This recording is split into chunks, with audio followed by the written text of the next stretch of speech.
স্বামী স্ত্রী যারা আমার কথা শুনছেন, আমার বোনেরা যারা কথা শুনছেন, মনের কান দিয়ে শুনুন।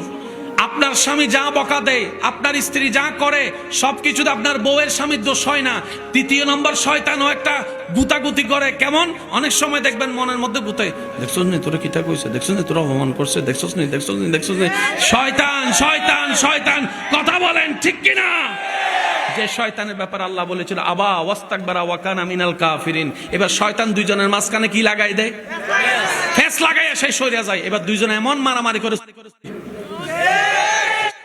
করতে করতে সামাজিক বিচার থেকে কোর্টে যাওয়ার পরে সবাই এই বিষয়টা নিয়ে হাসে, তারপরে কয় ডিভোর্স। মাঝখানে বাচ্চাগুলা বেচাহারা হয়ে পড়ে থাকে। আমি কি বুঝাতে পারছি কথা? সেজন্য যখনই কেউ রাখবে, আপনার কাজ হচ্ছে কয়েকটা জিনিস বলছি, খেয়াল রাখবেন। প্রথম কাজ, দ্বিতীয় কাজ, চোখ নিচে মাটির দিকে। মাটি যদি না পান, দুই পায়ের দিকে তাকায় থাকবেন, পায়ের দিকে তাকায় থাকবেন। চিল্লা চিল্লা 1 মিনিট, 1.5 মিনিট, 2 মিনিট, 3 মিনিট।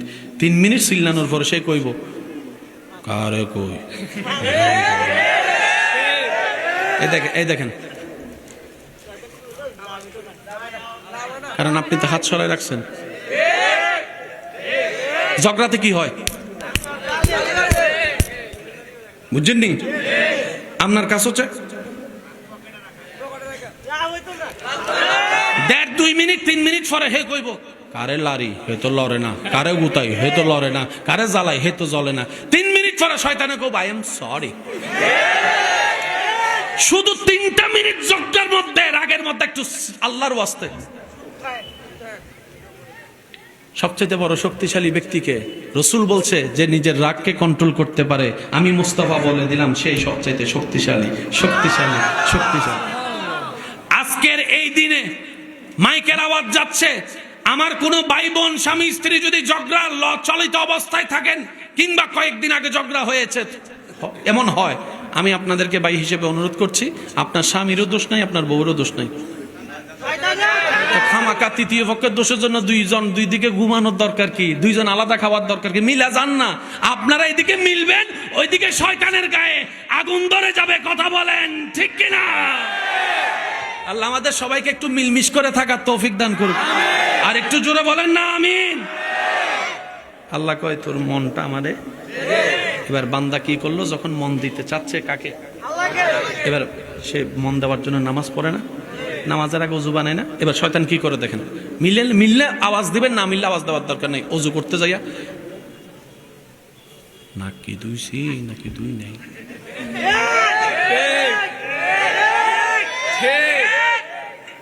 হাত মনে হয় 4বার দুই এলাইছি রে। অজু ভাঙ্গার কোনো কারণই নেই। অজুটা করে বাইরে হইছেন, অজু ভাঙ্গার কারণ দেখা দিছে। কোন রকম কষ্ট করে নামাজে গেছেন, আল্লাহু আকবার, সারা দুনিয়া চিন্তা সব। ভাই বলেন। এমনও হয় 2 রাকাত পড়ছি নাকি 1 রাকাত, নাকি বসছি না বসি নাই, তাই তো পড়ছি না পড়ি নাই। হয় বলেন হয়। যাদের এই সমস্যাগুলো হয় বা হয়েছে, তাদেরকে আমার পক্ষ থেকে সালাম। ওয়ালাইকুম সালামও কইছে, মানে সালামের উত্তর দিছে আর কি। আমার জোরে বলেন, তাদেরকে আমার পক্ষ থেকে সালাম। কেন? এতদিন আপনারা এই বিষয়টা নিয়ে মন খারাপ করেছেন, কিন্তু মন খারাপ না, এটা খুশি হওয়ার বিষয়। শয়তান সেই ঘরে হামলা করে যে ঘরে ঈমানের আলো আছে। শয়তান আপনাকে জ্বালিয়েছে, তার মানে প্রমাণ এটাই হয়েছে আপনার ভিতরে এখনো ঈমান আছে। আর একজন মুসলমানের জন্য ঈমানের চাইতে বড় দামি সম্পদ কিছু হতে পারে না। শয়তান জীবনে কোনোদিন আবু জাহেলের গুতাই নাই। কেন জানেন? এটা আমার চাইতে বড়।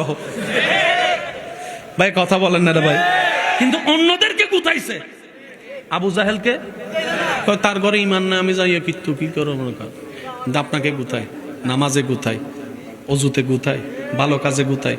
এমনও পর্যন্ত আছে, আপনি যখন কোনো সমাজের উপকার করেন, কারো উপকার করেন, সে আপনার বিপক্ষে যায় এমন ফিন মারে, এমন বদনাম আপনার নামে করে, আপনার শেষ পর্যন্ত আর উপকার করার ইচ্ছা থাকে। এগুলো কার কাজ? জোরে বলেন, কার কাজ? কোন শয়তান? শুনেন, আবা ওয়াস্তাকবারা ওয়া কানা মিনাল কাফিরিন, যাকে আল্লাহ বের করে দিয়েছেন রহমতের চাদর থেকে, জান্নাত থেকে। সেজন্য মনে রাখবেন সবচেয়ে বড় যুদ্ধ হচ্ছে শয়তানের সাথে যুদ্ধ করা। একটু জোরে বলি না?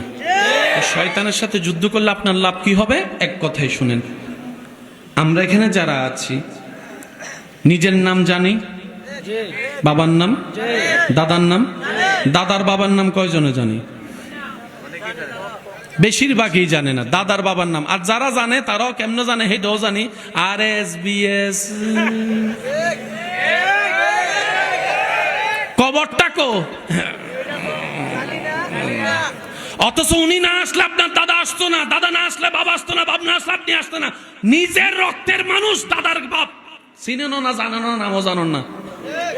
আচ্ছা ভাইয়া, বাংলাদেশে নাকি একজন ইসলাম প্রচারক যা আল্লাহর নির্দেশে এসেছেন সিলেটে, যার অবস্থান, নাম কি? নিজের বাবার দাদার নাম জানেন না, ওনার নাম জানেন? আপনি কি শাহজালাল বাবার বংশধর কেউ? ওনার নাম জানলেন কিভাবে? শুনুন, যে রবের হয়ে যায় সৃষ্টি তার হয়ে যায়। সুবহানাল্লাহ, একটু জোরে বলি না? যে রবের হয়ে যায় সৃষ্টি তার হয়ে যায়। যে রবের সন্তুষ্টির জন্য নিজের নামকে বিলীন করে দেয়, রব বলে কিয়ামত পর্যন্ত আমার প্রিয় বান্দাদের নামকে আমি আল্লাহ আমার বান্দাদের জবানে জবানে অন্তরে অন্তরে ব্যবস্থা করে দিব। এবার বলেন, ইজ্জত দেওয়ার মালিক কে? হয় না? আওয়াজ দিয়ে বলেন, ইজ্জত দেওয়ার মালিক কে? সম্মান দেওয়ার মালিক কে? রিজিক দেওয়ার মালিক কে? তিনি আছে না নাই? দেখে কি দেখে না? শুনে কি শুনে না? ওই আল্লাহ যার কাছে আছে তার কোনো টেনশন নেই। সেজন্য আপনি আমি সামান্য একটু 19-20 হইলে কি করব, কি করব? আর ওদিকে ইব্রাহিম নবী সামনে দাঁড়ায় আছে। সুবহানাল্লাহ। আপনার আমার 19-20 হলে টেনশনের শেষ। এদিকে ইব্রাহিম নবীকে ফেলবে, ওনার কোনো টেনশন নাই। কিরে টেনশন নাই কেন? ও ইব্রাহিম নবী, আপনার টেনশন নাই কেন? বলে যে টেনশন করে যে হারানোর ভয়। আমার তো হারানোর কিছু নাই, সব তো আমার মালিককে পেয়ে গিয়েছি, আমার মালিককে পেয়েছি। আচ্ছা শুনেন, আপনি আমি নামাজ না পড়ার জন্য কত বাহানা খুঁজি না? অথচ কারবালার ময়দানে চতুর্দিক থেকে অত্যাচার আর অত্যাচার, এদিকে তীরের হামলা, এদিকে বল্লমের হামলা, এদিকে পানির তৃষ্ণা, এদিকে ক্ষুধা, সব কিছুর ভিতরে ইমাম হুসাইন। আল্লাহু আকবার। আমাকে কি একটু বুঝাই দিতে পারেন কতটুক ফ্রেশ মেন্টালিটি থাকলে, কতটুক নিশ্চিন্ত থাকলে এই পরিবেশে নামাজে দাঁড়াইতে পারে? আমি হয়তো বুঝাতে ব্যর্থ আমার, আসলে আমি আপনাদেরকে বুঝাইতে হয়তো পারতেছি না। একটা মানুষ কতটুক ফ্রি থাকলে, ইজি থাকলে এই কারবালার ময়দানে নামাজে দাঁড়াইতে পারে আমার বুঝান। চতুর্দিক থেকে তীরের, নিজের চোখের সামনে নিজের বাচ্চাকে শহীদ হতে দেখেছে বাপ। বাবার কাঁধে সন্তান, এর চাইতে বড় মারাত্মক কিছু। যারা বিবাহিত সন্তানের বাপ তারা আমার কথার ভ্যালুটা বুঝতে পারবেন। বাবার কাঁধে সন্তানের এর চাইতে মারাত্মক ভয়ানক কিছু হতে পারে না, কিচ্ছু হতে পারে না, কিচ্ছু হতে পারে না। যে বাপকে কেউ দুইটা কথা শুনতে পারে না, সন্তান বাবার কোলে প্রস্রাব করে দিলে বাপ খুশি হয়ে যায়। বাবা অন্যরকম। যারা অবিবাহিত আপনারা বুঝবেন না, যারা বিবাহিত তারা বুঝবেন। আল্লাহ বুঝার তৌফিক দান করুক বলি আমিন। নিজের চোখের সামনে ছোট্ট আসগরকে শহীদ হতে দেখেছেন ইমাম হুসাইন, ছেলের শরীর দেখেছেন। তারপরে ইমাম হুসাইনের চেহারায় পেরেশানি নাই, পেরেশানি নাই, পেরেশানি নাই।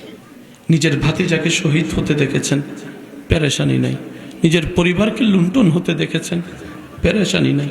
অপমান হতে দেখেছেন, পেরেশানি নাই। বুকের মধ্যে তৃষ্ণা, পেরেশানি নাই।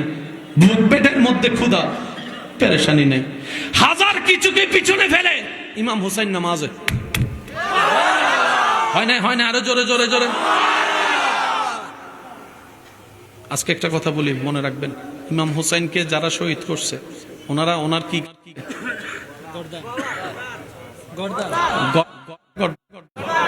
আমি শুনি না, বলেন।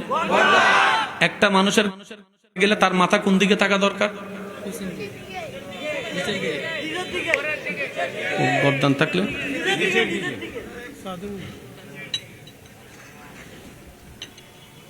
ইমাম হোসেনের কাটে নাই মানে কি বুঝছেননি?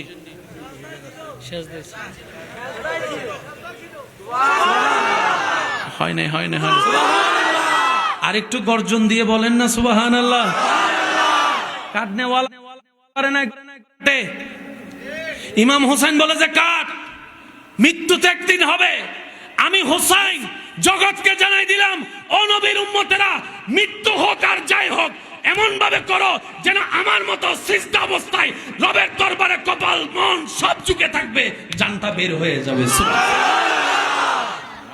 আল্লাহ আমাদেরকে এই নামাজ পড়ার তৌফিক দান করুন। আর একটু জোরে বলেন না। ইমাম হোসেন বলে আমার টেনশন নাই তো। কই কেন? কয় তারা আমার জন্য পানি বন্ধ করছে, ওদিকে আমার আল্লাহ হাউজে কাউসারে পানি রাখছে। আমি সুবহানাল্লাহর আওয়াজ মন মতো এখনো পাই নাই। সুবহানাল্লাহ জোরে। দুনিয়ার পানি বন্ধ, ওদিকে হাউজে কাউসারের। তারা আমার ঘর ভেঙে দিয়েছে, ওদিকে আল্লাহ আমার জন্য জান্নাতে ঘর বানায় রাখছে। শুধু মরতে দেরি। একটু মন খুলে বলেন না সুবহানাল্লাহ। মরতে দেরি, জান্নাতে যেতে দেরি হবে না। ওদিকে রাসূল হাদিসে বলে আল-ইন্নাল হাসানা ওয়াল হুসাইনা সাইয়্যিদুল শাবাব আহলুল জান্নাহ, নিশ্চয় হাসান হুসাইন জান্নাতের যুবকের সর্দার। প্রত্যেকটা অঙ্কের মধ্যে মিল আছে না নাই? আছে। আমরা জান্নাত পেতে চাই কিন্তু কেউ মরতে রাজি না। কি ভুল কইছি মনে হয়? না, জান্নাত চাই, কারণ মরলে আমারে সবাই নিয়ে যাব কবরে। নিজের একা রুমে থাকতে পারি না কবরে। যে সাপ দিব কবরে, পুরো হাড্ডি গুড্ডি লারে লেব। মরতে রাজি না, কবরে আল্লাহ ডাইরেক্ট জান্নাত দাও। কথা বলেন ঠিক? জান্নাত পাবে কে? যাদের উপর আল্লাহ খুশি হবে। আর আল্লাহ যখন কারো উপর খুশি হয়, এই শেষ কথা, শেষ ভালো যার সব ভালো তার, মনোযোগ দেন। আল্লাহ যখন কারো উপর খুশি হয়, তখন তার পুরা দেহের নিয়ন্ত্রণ আল্লাহ কুদরতি ভাবে নিয়ে নেয়। একটু জোরে বলি। আল্লাহ যখন নিয়ে নেয়, মিস্টার শয়তান আর নো এন্ট্রি। শয়তান আর ঢুকতে পারে? শয়তান আর ঢুকতে না পারলে ঝগড়া লাগাতে পারে, মানুষের সম্পদের প্রতি লোভ আনতে পারে, টাকা মেরে দিতে পারে। তখন সেই মানুষটা সমাজের জন্য নিয়ামত হয়ে যায়। সেই মানুষটা মারা গেলে পরিবার তো কান্না করে করে, এলাকার মানুষও কান্না করে, নিজের দুশ্মন থাকলে দুশ্মনও পিছনে গিয়ে বলে যাই হোক মানুষটা ভালো ছিল, মানুষটা ভালো ছিল। কথা বলেন, কথা বলেন, ঠিক কিনা?